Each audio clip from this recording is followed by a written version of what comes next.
Estamos de volta, esse é o segundo bloco do Redação BH News. E o Estatuto da Igualdade Racial completa hoje 5 anos de vigência, com o desafio de equiparar direitos e superar o racismo, segundo especialistas. Em 65 artigos, o Estatuto abrange diversas áreas, como cultura, esporte, saúde, moradia, religião e comunicação. Entretanto, para que a norma seja efetivada, é preciso a atuação de órgãos federais, estaduais e municipais, além da participação do setor privado. Os negros são, segundo pesquisa nacional, por amostra de domicílios de 2013, 52,9% da população brasileira. Mas essa porcentagem não se repete em espaços acadêmicos. De um total de 387.400 pós-graduandos, apenas 112 mil são negros. O cenário se repete na Câmara dos Deputados, onde quase 80% dos deputados se declaram brancos.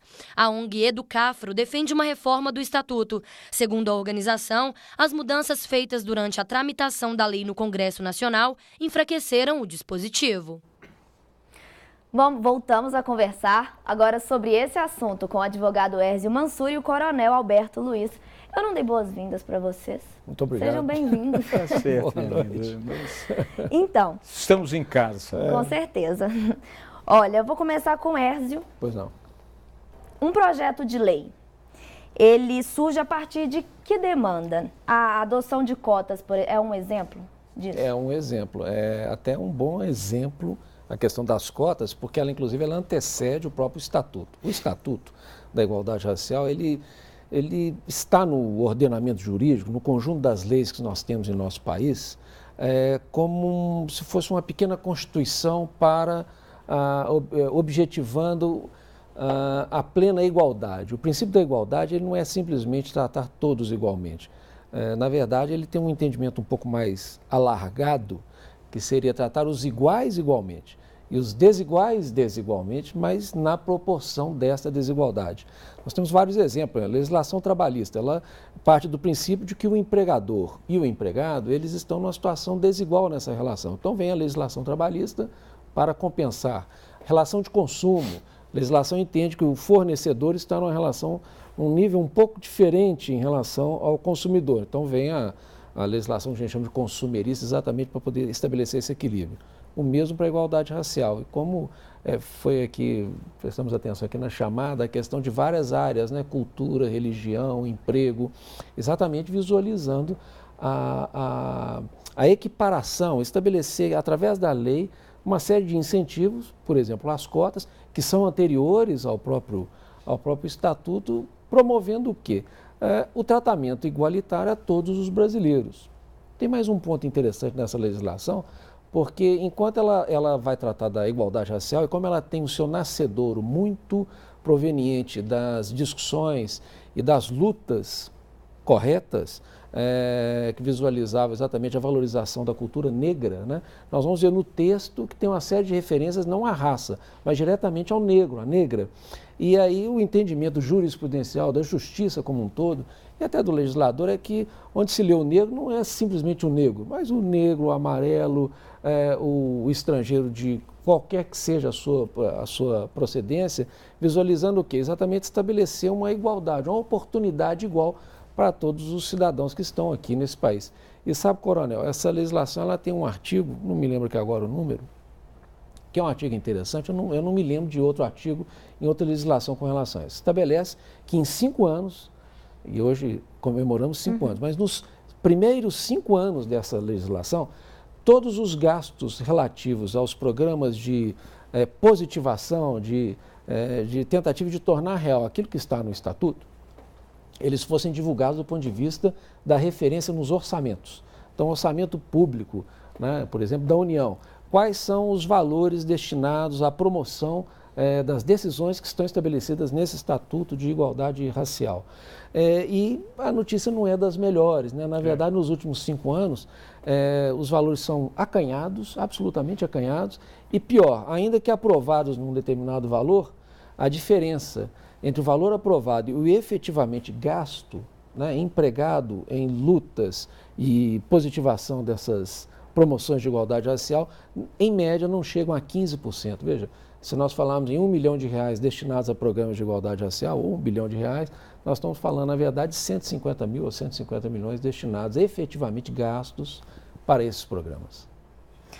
Coronel, nesse âmbito de segurança pública, em que momento que a polícia entra neste processo do Estatuto? Como que ela penaliza? Como são Eu primeiro vou buscar aqui a citação feita pelo Dr. Écio ao lembrar de Aristóteles, né? Quando ele cita da questão da isonomia, da igualdade, né? Eu vejo que no Estado democrático de direito ao qual nós estamos ainda numa construção, nós precisamos avançar muito na questão da igualdade. A polícia, ela é vista na questão do tratamento, do relacionamento com o negro ou com o pardo, como sendo aquela parte do Estado mais visível, que é coercitiva, que chega a ser, como foi debatido, finalizando os trabalhos na semana passada na Câmara Federal, numa CPI, responsável pelo genocídio de um percentual de mais de 50% dos negros entre 12 e 18 anos. Nós temos aí uma população, como foi bem colocado na matéria, em torno de 58,9% de população negra. E o Estatuto da Igualdade, por mais que ele já tenha 5 anos de vigência, ele pouco é conhecido e muito pouco dos 75 artigos aplicado. Então, é uma coisa que nos deixa estarrecido, porque o problema não é de polícia, o problema é de políticas públicas e de uma situação tão gravosa que respinga, que vai ao encontro, tá? Ou seja, de encontro, melhor dizendo, contrário ao que a polícia militar, a polícia civil, as polícias querem, que é justamente prender. E quando nós, policiais, atuamos e é no espaço público que atuamos, nós vamos ter o quê? A presença da maciça, ou seja, da maioria, né, da população negra. Então, 58% é quase 60%, é mais da metade. E aí eu digo para você, o que nós estamos ainda convivendo com relação ao Estatuto e com a raça negra e pardo? Uma cidadania inconclusa. O doutor falou com relação à aplicação de recurso. Somente na semana passada, com essa CPI, no relatório final, definiu-se que há necessidade de pelo menos 2% de impostos, como o imposto de renda e o imposto de produto industrializado, ser destinado para o enfrentamento da redução de homicídios no Brasil. E aí vamos lá, a questão de jovens que não estudam. 60% desses, 58,9%, eles são negros, né? Desses 58,9%, que é entre pardos e negros, 51% não vão à escola. 49% não trabalham. 66% têm uma família ou desconstruída, é só a família com a mãe que precisa sair para trabalhar, ou mesmo uma família muito pobre. Esse jovem que deveria estar estudando, esses 51%, ele é arrimo de família, precisa trabalhar para tratar da sua família e de outros irmãos pequenos. E aí eu te pergunto, se ele não consegue emprego, ele vai para ser cooptado pelo crime. E aí nós temos um verdugo, que é a polícia. A polícia precisa agir.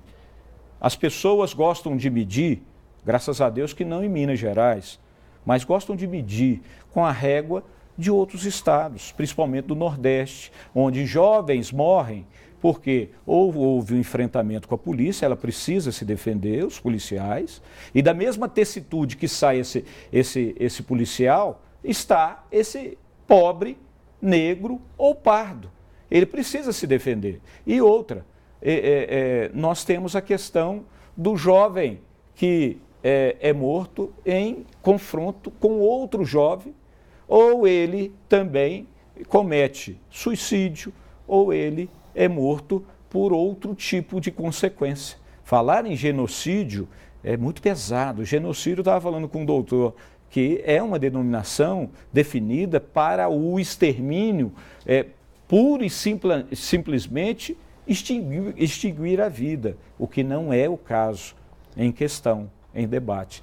Há, inclusive, uma proposta no Congresso, em razão da CPI, em razão da mortandade de jovens, que é extinguir o auto de resistência. O policial, numa ação legítima, ele coloca que houve uma resistência por parte do agressor, de um suposto agressor.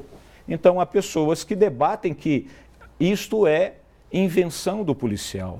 Por isto, não se apura em inquérito. Mas cabe o quê? O Ministério Público a determinar, a requisitar que a autoridade de polícia judiciária apure. Coronel, o senhor tem alguns anos de serviço prestado na Polícia Militar e agora também está na presidência de uma associação. É vice-presidência da associação. Do país, né?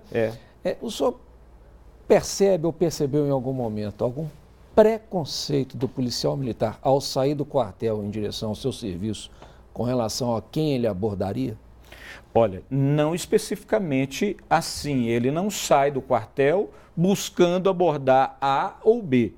Há sim a questão da suspeição, da atitude suspeita. O senhor ou eu estando de terno ou gravata, mas se estivermos em determinado local que suscite suspeição, o senhor, eu ou a Fernanda seremos abordados.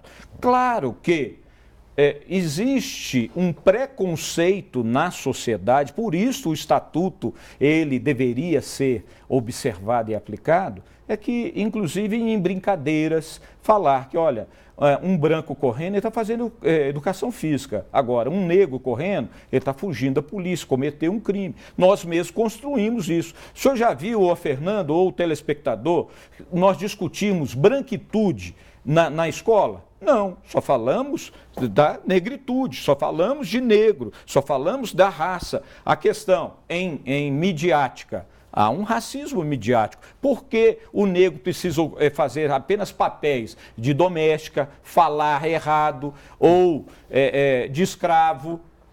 Ele pode ser um empresário, ele pode ser um grande jurista, ele pode ser um outro personagem, ou até mesmo quando, costumeiramente, agora está sendo forçoso as grandes redes colocarem, inclusive, protagonista.